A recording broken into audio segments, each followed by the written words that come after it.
Welcome to the Find Your Leadership Confidence podcast with Vicki Nedling.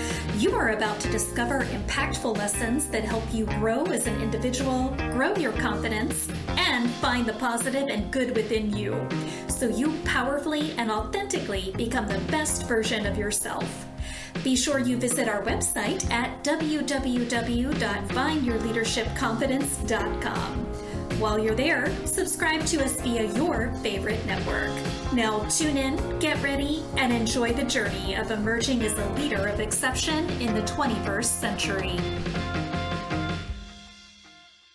Welcome, everyone, to the Find Your Leadership Confidence podcast. I'm your host, Vicki Nedling, coming to you from Roswell, Georgia.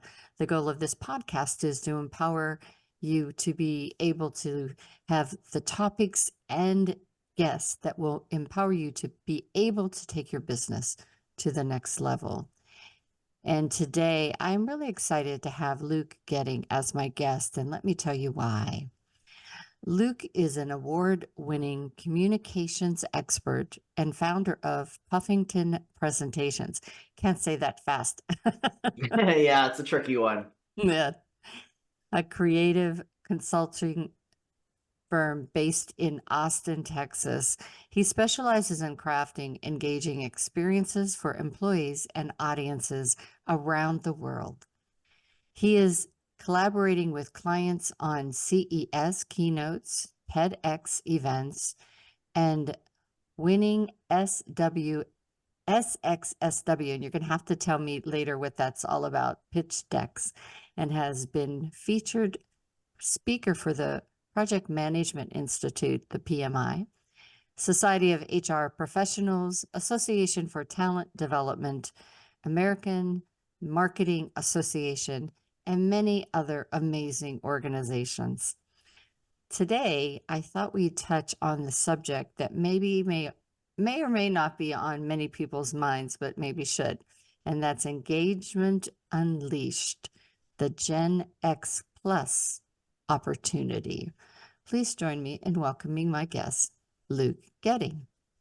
Well, Luke, Woo! So good to have you The on. crowd goes wild. Yes. Woo-hoo. Gen Z. I think you may have said Gen X, and we're Gen Z. Gen yeah. Z.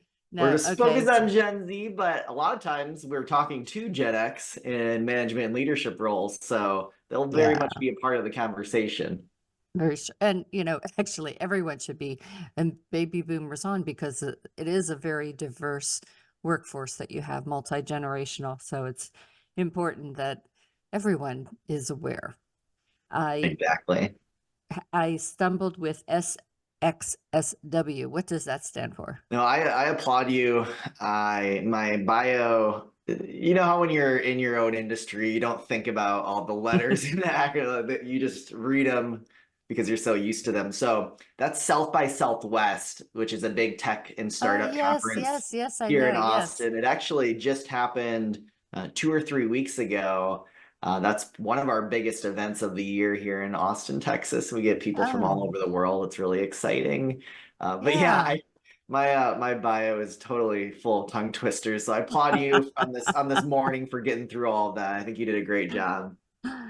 Yes. So I used to work for many, many years for UPS, and they had an acronym Bible. They had so many acronyms.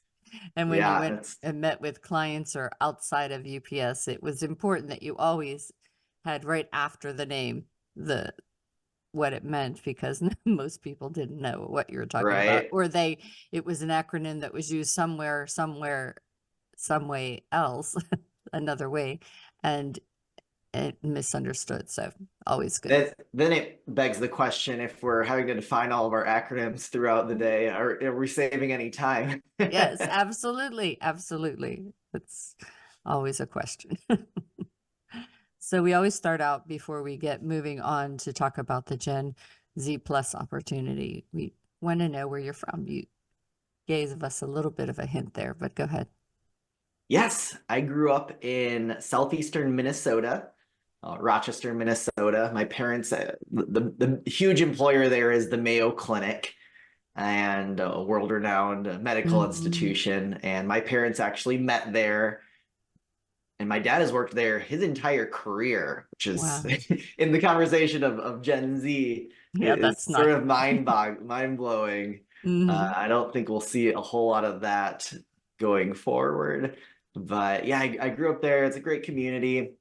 Went to college in the Twin Cities, which is sort of the first pilgrimage you do in the Midwest. And then upon getting my first job out of college, I was traveling all over the Midwest. I was in outside sales. Eventually migrated to Chicago because that's kind of the next pilgrimage of the Midwest Hmm. journey. Yeah. Loved it in Chicago, but at that point, I'd been in the upper Midwest my whole life, and the winters just started to grind me down Yes. a little Oh, bit. yes. So I've always enjoyed being in the central time zone because I feel like we have clients all over the country, and I feel like it's really advantageous. So you can connect with California, you can connect with New York pretty seamlessly. And so I kind of looked at the map and said, "Oh, what's another really cool city in the central time zone after Chicago?" I centered in on Austin, moved here 9 Very years cool. ago, and I love it. It's such a fun city. There's always something Yeah. going on, but it's still small enough to be manageable and to get around as long as you avoid Interstate 35. And the last little fun fact is, despite now being across the country from where I grew up, you can actually drive from Austin, which Interstate 35 cuts right through the city, all the way up to the Twin Cities in Minnesota. You can basically get to Minneapolis, where I lived, or Rochester, where I grew up, in like 5 or 6 directions, basically taking Wow. 35 all the way up the country.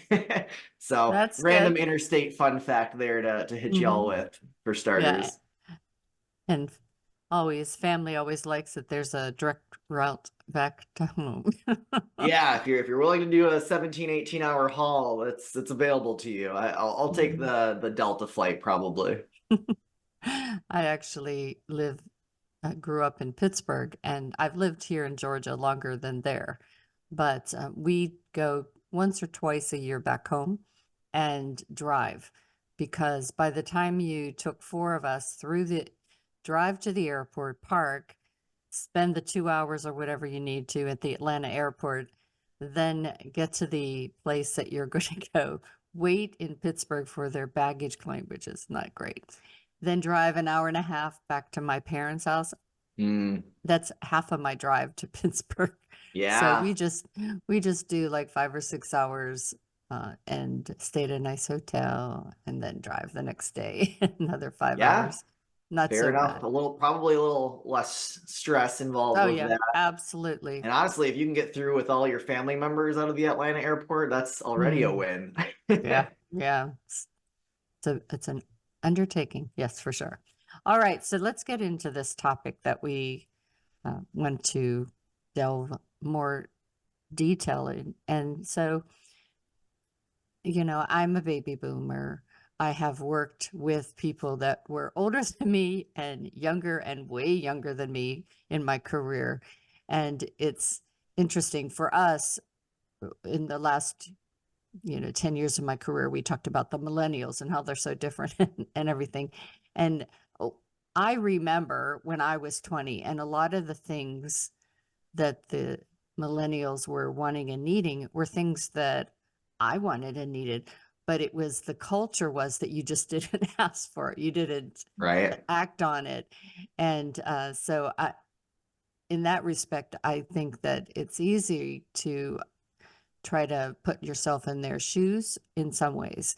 But it wasn't until my brothers, who are younger than me, started to work, and they started I'm going to work 3 years here, get experience. I'm going to go there and I get experience. And I might come back here, but I might go there. And I was like, how can you do that? You have to stay forever and get your gold watch and all this. And fortunately for me, I went to a large company where I was able to have 12 different jobs in the 27 years I Wow. worked there. So it always felt like I had a different company that I was going to, but not doing the same thing all those years, but interesting. So Yeah. talk to us about, how does a Gen Z approach work these days? What is their priority? What is the impact to the workforce that we have now, especially after the pandemic? Yes, I think you anticipated a lot of elements that I cover in my talk, in my introduction, even. So kudos to you. Seems like you know this topic well.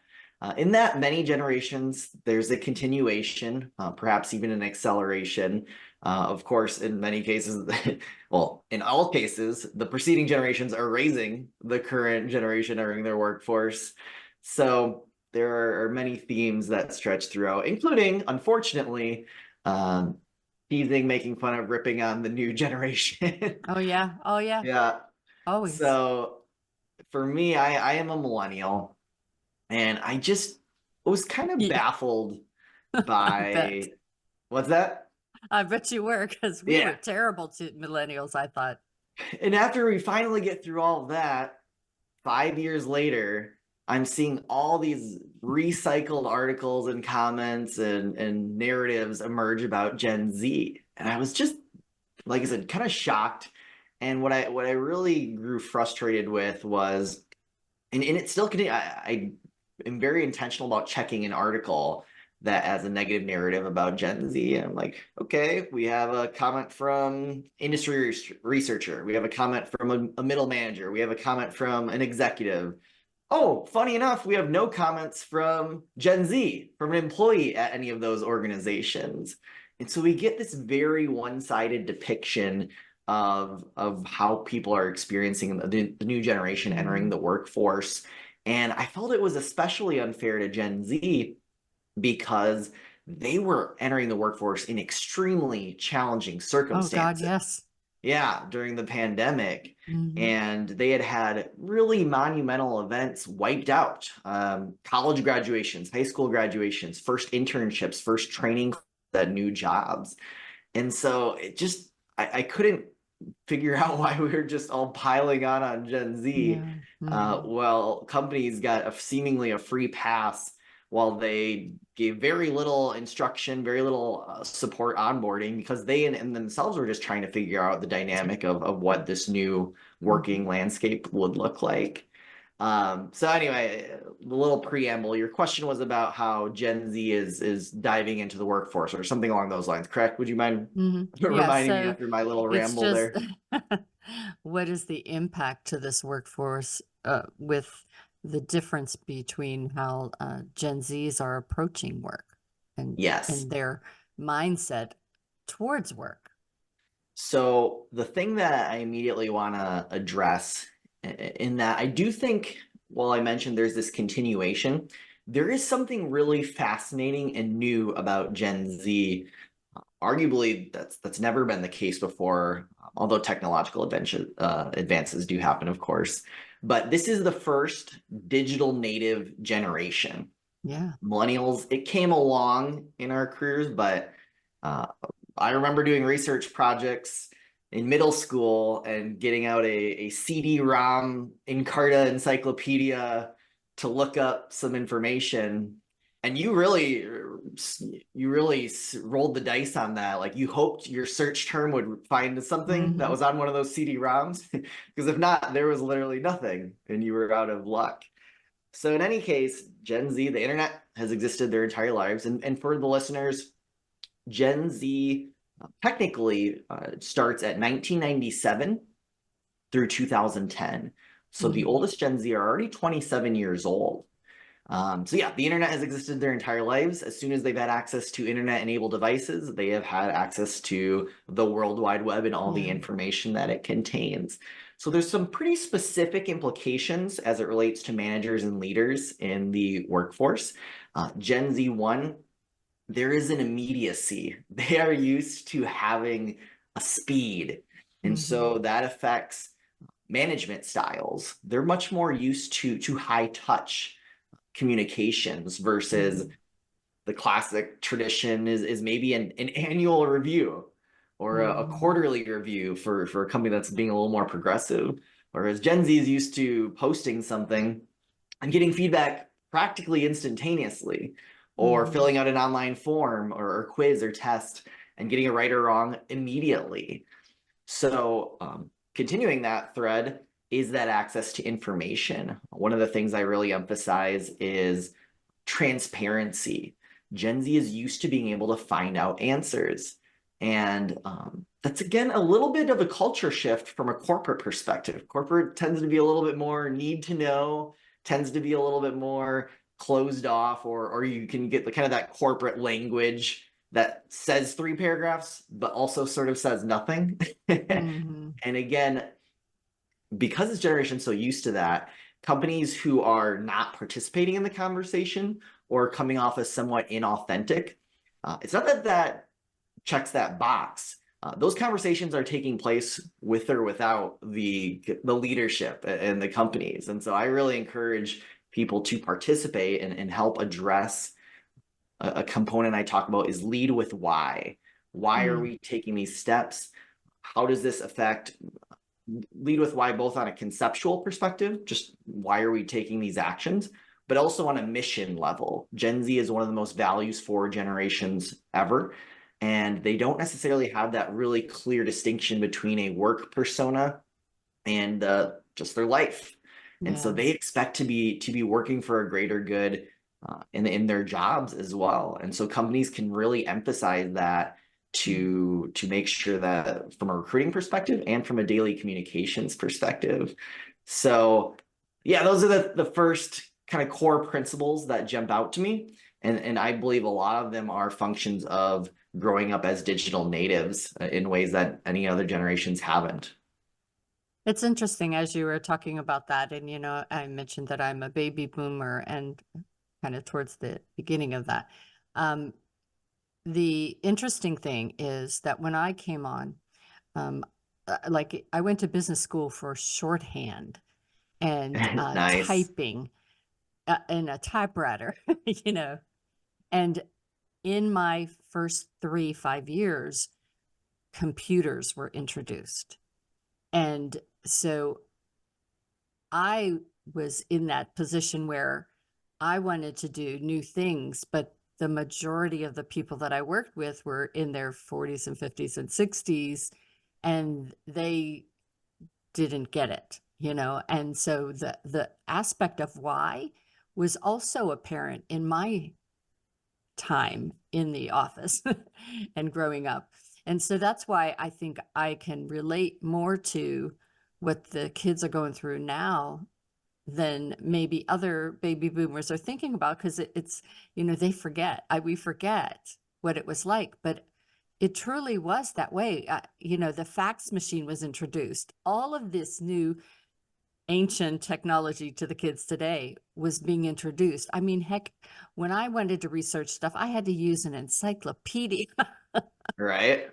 And so I think that we all just need to give grace to the new generations, no matter what they are, at the Exactly. changes that they have to go through, but also the gifts that they bring because of their comfort level with this new technology that still baffles some of us older folks. So Right. I thought it was important that I remind my older audience out there, that entrepreneurs, that they need to think back. Exactly. Well, and quick note, Vicky, some of the Gen Z is embracing some of these quote unquote retro technologies. So for example, the cassette player with headphones, that's cool again. The really classic camera, almost like Kodak camera, non-cell phone, that's becoming cool again. So even Gen Z is seeing that there's a value to having these devices independent of their phones, which have become so ubiquitous. But I absolutely appreciate what you're saying about, we get so used to the work culture that we've been in, we can forget about some of our instincts. And I appreciate, especially with the baby boomer generation, there was much more of a command and control, very top down work culture. And again, like you were saying, most people appreciate having that why, having that context. And even though it sometimes comes off as, oh, you're questioning me, or you're just being annoying, it's, in my experience, it's rarely malicious. It's oftentimes trying to seek more context as to how to prioritize and how to do one's jobs better, especially for Gen Z who doesn't have 10, 20, 30 years of experience to fall back on. Yeah. So yeah, I appreciate you capturing the sentiments there Mhm. that really do, in many cases, permeate all generations, but we sort of forget and just having that experience of the traditional corporate culture. So, what are some of the key values and priorities of a Gen Z in the workplace? Yes. So I talked about being a very values forward generation. I think that's really critical. Climate, DEI, so diversity, equity, inclusion, belonging, those are right at the forefront of concerns and elements that Gen Z wants to work toward a better future for. Now, again, that sometimes some of those, like the climate, for example, what am I supposed to do with my small business? I'm not going to be changing global emissions, but even little things like sustainability programs at your office. What can we do to eliminate, to minimize our plastic consumption Right, or exactly. reusable elements? Things like that can actually go a really long way into showing that your company is working toward a better world. And I think one thing I see a lot is that, and this applies directly to managers and leaders, is that most companies have a why that they're working toward, a overall mission beyond shareholder value and profits. But what I see that often happens is and this time of the year is kind of interesting. A lot of times in Q1, we have these rah corporate all hands style meetings, and that's where mission tends to be front and center, and that tends to be relatively energizing. You get a little bit of a boost in engagement if that's executed well. Right. But Q2, Q3, you're on this project that's just slugging along for 3 or 4 months or years. And sometimes I find that daily that why gets lost. Managers might see it, leaders might see it because they're having those high level conversations. But the more junior employees, who of course Gen Z tends to be right now, they're not getting those comms as to why this is important. And that is when things just become menial tasks that, like, what is the value in me doing this? Why am I doing this? And with Gen Z, this is critically important because they are a generation that has access to more opportunities than pretty much any other generation preceding, in that unemployment has been extremely low for entry-level jobs for quite some time, even pre-pandemic, but especially pandemic and beyond. And also, there's this gig economy.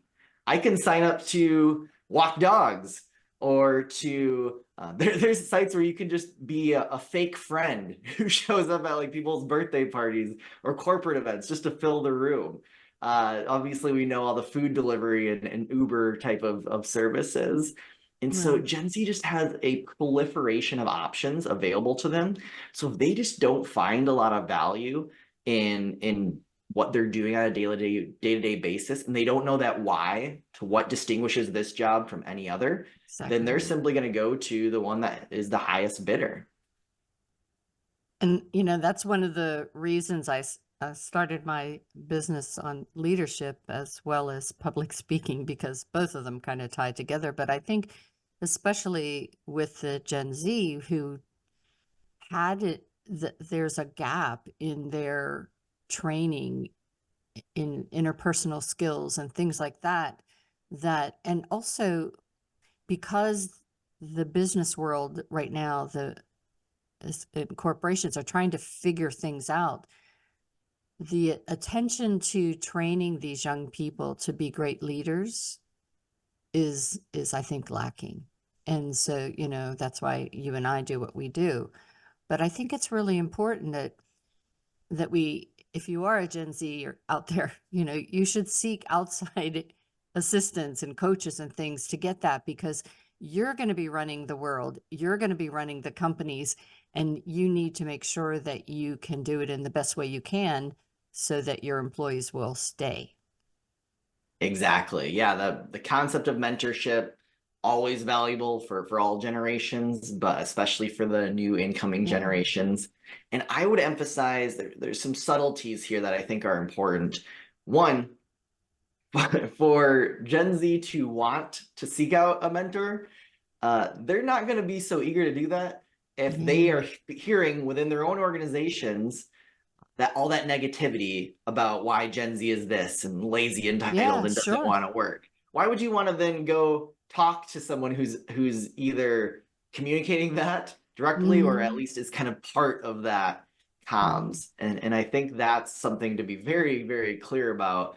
We want to be seen as rooting for Gen Z to become leaders, because as you mentioned, it is inevitable, like them or not, they are the future of the workforce. So just the overall spirit and attitude, that's going to play a big role in whether or not they're willing to be vulnerable enough to even take on a mentorship type of opportunity. And I also emphasize there is a major opportunity. Again, most of our listeners, I'm assuming, are not Gen Z. Right. For them to, a simple concept, reverse mentoring. Ask Gen Z, what are you experiencing? What are some ideas that we might be able to do on this or that initiative? How does this relate to your generation? That can be the best way. Sometimes I get questions during my talk, this, that, whatever. And of course I can give an overview, but a lot of times my answer at the end is an add-on. Hey, ask your team. What are they experiencing? What's the best way that they want to be communicated with? If your team is having to work harder on a certain period, like tax season in the accounting world, for example, how can you communicate with them? What's a good trade-off to respect their work-life balance? What can be something that shows that you appreciate that you're asking them to work harder at a certain period, and what can they get in return for that? So there's all kinds of things like that, but I think mentoring and then reverse mentoring can really help improve those cross-generational dynamics in an organization. Yeah. And I think any generation wants to know that the work that they're doing contributes to the ultimate goal, mission, values of the company. It's just, it makes your days go a little bit better knowing that the work was for a reason and that you weren't just a butt in a seat kind of thing. Exactly. Yeah, in my talk I use the analogy of someone building a wall of bricks. And you're laying out a few hundred bricks. I'm not actually sure what the normal pace of laying bricks is, but all this to say, let me put you on the spot, Vicki. How many bricks do you think comprise the Empire State Building? How many bricks were involved? I don't know. Let's just say 100,000. I don't know. 100,000? Well, that's a good guess. It's actually 10 million bricks. And so that's the idea, is we're all playing a little role, but we are playing a role. And people who think I'm laying down some bricks for a wall, or they think I'm helping build the Empire State Building. Yeah. Who do you think is going to have higher engagement levels in their job? Yeah. The entire Empire State Building builders, for sure. They can see that vision, right? Exactly right. Right. So what are some challenges and opportunities that the Gen Z can bring to your workforce? Yes, and I appreciate that phraseology, because that's generally what my positioning is most of these challenges are opportunities in other ways. It's all about the lens that we want to look at them. Exactly. I think you keyed in on one earlier that I want to make sure and address, is that we're almost seeing, we are seeing a shift. Traditionally, companies looked for hard and technical skills, have that certification, have that degree, what have you. And we're actually seeing a shift with information becoming increasingly prevalent, and it's not extremely difficult a lot of times for people to find out what they need to, or do that certification course to get that. One of the biggest challenges companies are experiencing with Gen Z is soft skills. And as you earlier mentioned, it's sort of an inevitability because they missed out on 2 or 3 very formative years, most of them, while they were interacting almost purely from a remote perspective, virtually, doing Zoom classes, doing Zoom onboarding for their jobs. And so that is something that this generation hasn't had as much experience in.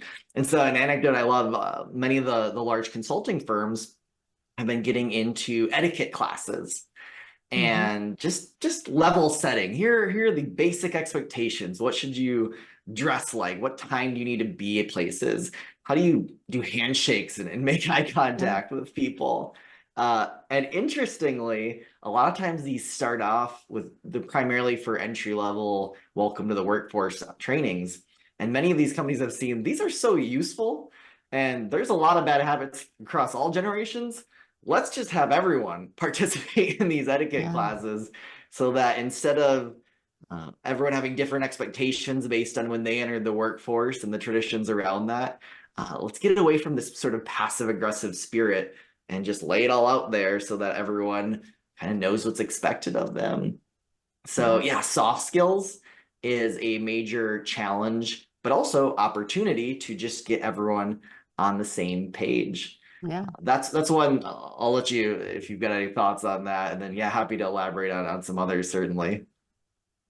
For sure. I mean, one of the things that I do is I work with middle school and high schoolers to try to improve their communication skills and those soft skills. Because and I tell them, I says, you're going to be the leaders for my grandbabies, and I want you to be good leaders. But whenever I hired people, and this is 10 years ago, and forward, I told them right out, I see your resume. I appreciate all the things that you've done. Tell me what you volunteered at.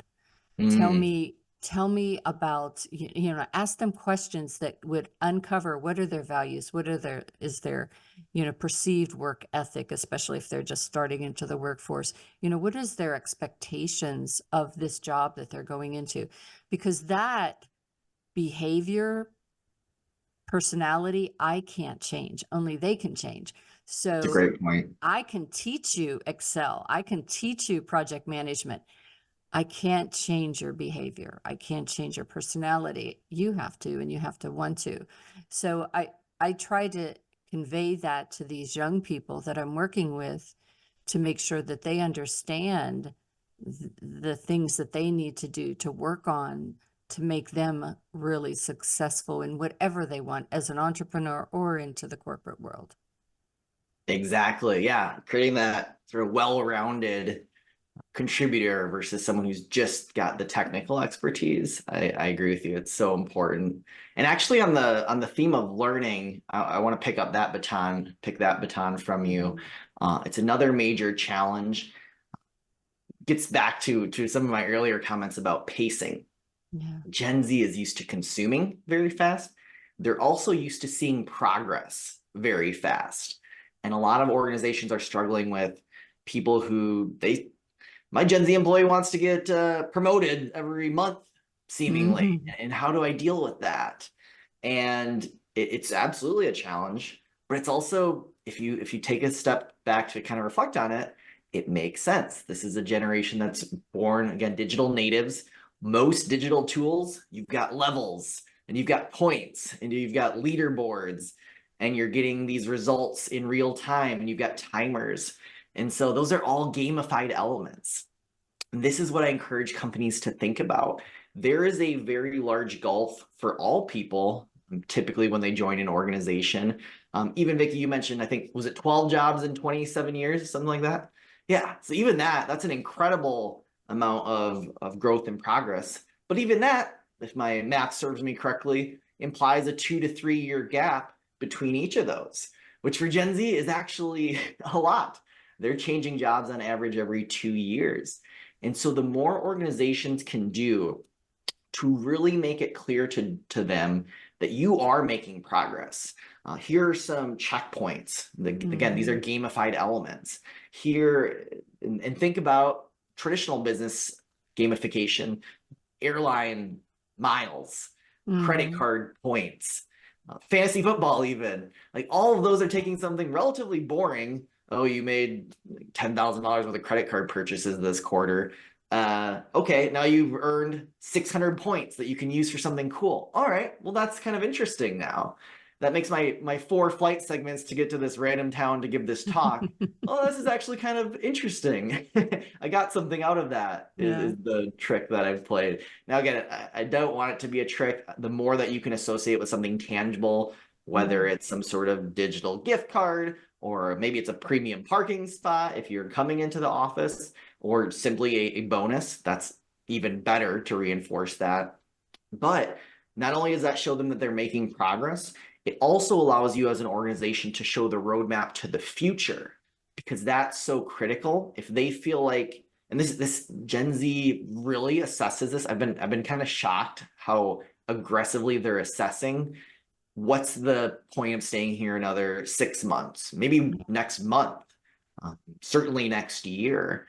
My cousin was on my podcast about Gen Z at work, and the way he talked about his career, which was about 3 or 4 years long, I felt like he had a 20-year career with how much he was aggressively assessing. So all this to say, it is critical to make the case for why your employees should stay there with you another year, another 2 years, another 27 years. And if you can lay that out, I feel like too often we as leaders and managers, we keep that in our own brains. Like we see where the vision for their career is happening, but we don't do enough to share that and outline that. And if they don't know, they don't know. And they will go find another place where they feel like they've got a vision for their future that you haven't shared with them. And I think a lot of what you're saying, I encountered whenever I first started to hire millennials, your generation, because they'd get out of college with a master's and they'd want to be a senior manager, hired in as a senior manager. And while, again, technology and book smarts kind of thing they had, what they didn't have was understanding of the culture, understanding of the operation, the procedures and the processes to make them not struggle as that senior manager. Not saying that they couldn't do that job, that I couldn't hire in them at that job, but that would be a very frustrating time for them. And my goal was to always explain to them, okay, this is our plan to get you there in that 2 to 3 years so that you don't struggle. And I think for managers, a lot of times they think when they get that title, it means that, they don't have to do the work as much from a people perspective. And for me, I think today managers have to do more because they owe it to those younger people to impart on them all of the things that they need to do, give them all the opportunities to sometimes even fail so that they learn that lesson to be able to be stronger at what they do. So right. Interesting. Yeah, I love that example, Vicky, and I want to just underscore it even. You outlined, okay, 3 years or 2 to 3 years, and we can get you to this. And so now, instead of me toiling away at year 1.5 million, I don't know if this is ever going to happen. I'm just going to go somewhere where I can become a manager. And it's almost completely flips the paradigm where now it's like there's sort of a cost to me leaving because now I'm only a year away from becoming that manager's position. If I leave, do I have to start all over? I'm not sure. And so just by outlining that vision of where one's going, there is much more incentive to be content and satisfied and excited about where we're going versus disgruntled and searching for other opportunities. And I think it often opens up the world of more open communication with you and your managers because, okay, I see what you're doing here. Tell me more. Why did you do this? How did you do this? And not to feel like, well, it's not your job, stay in your lane, be done with it, kind of the way that my early career was. And I think that's important because now it says, okay, you can ask questions. You can offer to do something where it isn't in your lane, but it interests you and it might be good. Our company and a couple other companies I worked with gave you an opportunity to do a job for a short period to just see how you liked it, how you did in it, and then you could come back to your normal job. And I always thought that was a great practice to have, because it identified for you what your career path might want to go to if it's in a large organization. But it also gave you skill sets that as you moved even on to another company, there was more in your toolbox, your assets to offer. That is a hugely advantageous opportunity to offer at an organizational level. I would argue this is as applicable, if not more applicable now than ever before. And specifically, your example, I'm going to call it the internal side hustle, Vicky. Yeah, that's exactly what it is. Yeah, Gen Z is known to be perhaps the most entrepreneurial generation ever. There are estimates that as many as 70% of them have side hustles outside of their quote unquote 9 to 5. And so there is a spirit of them wanting to learn and grow, as I mentioned before, to see that rapid advancement. And that can be I love your example. It's exactly some of the best practices that I've seen, where as an organization, we're almost, and there's a software company that does this, setting up internal, essentially like freelancer opportunities at one's own organization. Just like you mentioned, what a cool way to continue growing, to continue exploring new parts of the organization, and to see where might my long-term fit be, and also just to get re-energized about the former role you were doing as you get more experience. So I really want to underscore that point. It's a great way to tap into Gen Z's entrepreneurial spirit and desire to learn and grow. Well, we covered a lot today, and time has flown by, and we're definitely going to need to have another conversation to continue this on. But for those of you that are listening that might be intrigued enough to want to know more, I'm going to share the contact information for Luke. And if you're just listening, you obviously should have had a paper and pencil by now to take notes. But if not, all this information can be found on my findyourleadershipconfidence.com, as well as my YouTube channel, Vicky Netling. So please subscribe for that. But if you're watching, you can take a screenshot right now for the website. It is lukegoetting.com. That's LukeGoetting.com, lukegoetting.com. On LinkedIn, TikTok, and YouTube, you can search by his name, Luke Goetting. At TikTok and YouTube, just do @Luke Goetting. And I'm going to turn it over to Luke to tell you a little bit about his call to action today and what you might find when you go to the website and those social media locations. Exactly. Thanks again, Vicky. It's been a great conversation. The last note I'll leave people with is I really encourage everyone. I play a little joke, and I'll talk about my CTA here too. I offer a talk about Gen Z in the workforce, and it's primarily targeting managers and leaders who I'm trying to make the case for why there is such an opportunity with this generation, how you can better connect with them to improve retention, to improve engagement at your organizations. So I offer keynotes, I offer workshops, where we do a little bit of deeper dive and coaching around these topics. So that's the information you'll find on my website, in addition to my social channels there. LinkedIn is probably the best, easiest place to start. And then from there, and on my website, I've got the links to all my other social channels. But the last thing I'll note here is I very much believe sometimes with the new generation, it's like, well, do we have to become like them? Do we have to learn all these cool phrases like Delulu or coquette? Do we have to be doing TikTok dances? Which, fun fact, I do actually embarrassingly try an attempt at a TikTok dance during my talk. And the crowd seems to like it, even though it is very embarrassing to me.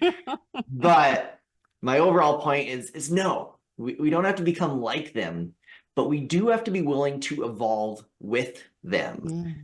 And I think that's really the core takeaway I want to leave with everyone. Be open to change. We fall in love with our business systems and processes because they're ways for us to do our jobs easier and more efficiently. But sometimes those need to evolve too.